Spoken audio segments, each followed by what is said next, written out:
Assalamualaikum warahmatullahi wabarakatuh. Saya Muhammad Hasbi Asidiki, NPM 13/2020-100947 akan memberikan opini saya tentang future algorithm. Apa sih future algorithm atau algoritma masa depan itu? Seperti yang kita tahu, algoritma adalah sebuah instruksi yang digunakan untuk memecahkan masalah atau untuk menyelesaikan suatu pekerjaan. Algoritma masa depan, menurut saya adalah sebuah evolusi dari algoritma yang selama ini kita kenal. Tidak hanya sekedar instruksi-instruksi yang digunakan untuk menyelesaikan masalah, tapi sudah berkembang menjadi suatu intelijen atau kecerdasan sebagai pola pikir untuk mengambil keputusan. Hal yang paling merepresentasikan algoritma masa depan di masa sekarang adalah seperti yang kita kenal, yaitu AI atau Artificial Intelligence atau kecerdasan buatan. AI adalah sebuah mesin atau sistem yang didesain untuk meniru pola pikir manusia dalam melakukan tugasnya. AI bekerja dengan cara mempelajari dan menganalisa data-data yang telah dikumpulkan untuk meningkatkan kualitas keputusan yang diambil. AI bekerja dengan sangat luar biasa. Dengan data-data yang diolah secara digital, menghasilkan tingkat keakuratan yang di luar kapasitas manusia. Contohnya saja, sebuah riset AI di Birmingham, Inggris. Mereka mengolah metode diagnostik baru untuk dikembangkan sebagai pre-diagnostik penyakit Parkinson. Penyakit Parkinson adalah penyakit saraf yang memburuk secara bertahap dan memengaruhi bagian otak yang berfungsi mengkoordinasikan gerakan tubuh. Akibatnya, penderita kesulitan mengatur gerakan tubuhnya, termasuk saat berbicara, berjalan, dan menulis. Saat ini tidak ada tes khusus untuk mendeteksi penyakit ini, sehingga sangat sulit untuk mendiagnosisnya. Namun, AI bisa mengubah semua itu. Pre-diagnostik penyakit ini salah satunya adalah dengan ditandainya perubahan suara. Bayangkan saja, bagaimana bisa seorang dokter atau praktisi medis bisa menganalisa hal ini dengan pasien yang baru saja ditemuinya. Namun, dengan AI, hal ini menjadi mungkin. Dengan menganalisa ribuan sampel suara ke dalam algoritma mereka, lalu mendeteksi perbedaan dalam pola suara antara orang dengan dan tanpa kondisi itu, algoritma mereka bisa mengidentifikasi secara akurat dengan persentase 99%.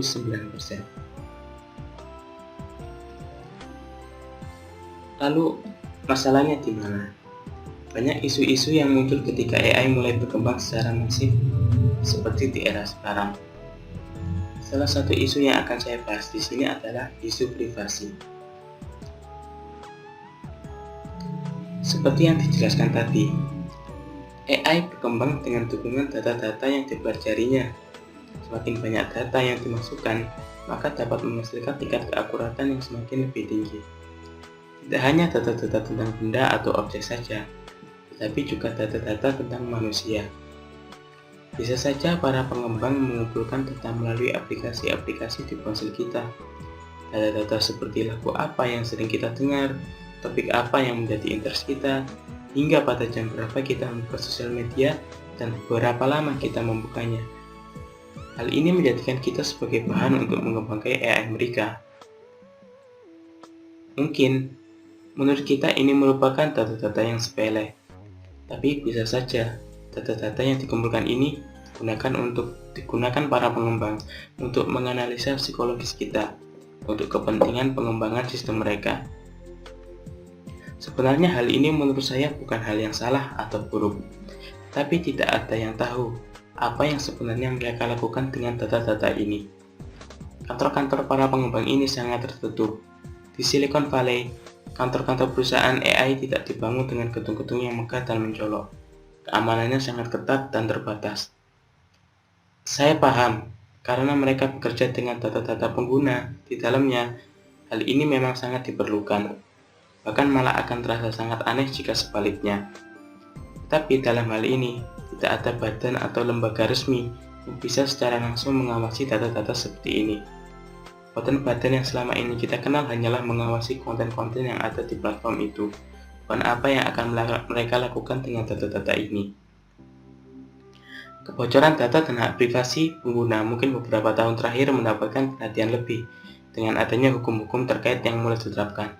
Tapi bagaimana jika data-data ini diolah terlebih dahulu dengan algoritma mereka hingga menghasilkan sebuah sistem dan informasi yang baru lalu digunakan untuk kepentingan mereka? Inilah menurut saya di mana kita harus menerapkan konsep kepercayaan di atas algoritma. Jika mengulik lagi bahasan kita di atas dan melihat lagi dari segi teknologi, bisnis, dan pengembangan, maka tidak ada yang bisa ditaruhkan AI selain kemajuan peradaban. Tetapi sebuah sistem tidak akan bisa diterapkan jika tidak ada transparansi antara pengembang dan penggunanya. Disinilah menurut saya kepercayaan harus selalu di atas algoritma.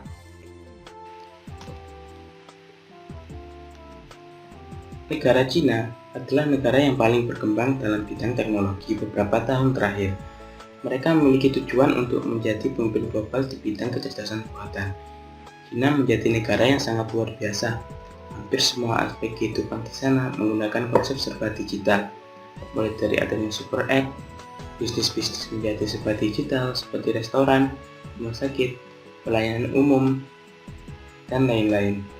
Seluruh kota terpantau dengan banyaknya CCTV di setiap sudut kota. Lalu, bagaimana tentang isu privasi di negara ini? Hal ini tak luput dari kepercayaan warga Cina terhadap pemerintahnya. Mereka bisa mempercayakan privasi mereka kepada pemerintah demi tercipta dan tercapainya kehidupan yang lebih baik. Angka kejahatan menurun, kemudahan dalam beraktivitas, dan segala kemudahan yang lain. Sekian topik yang bisa saya sampaikan. Apabila ada salah kata saya, mohon maaf sebesar-besarnya. Terima kasih atas waktunya untuk menyempatkan menonton video ini. Assalamualaikum warahmatullahi wabarakatuh.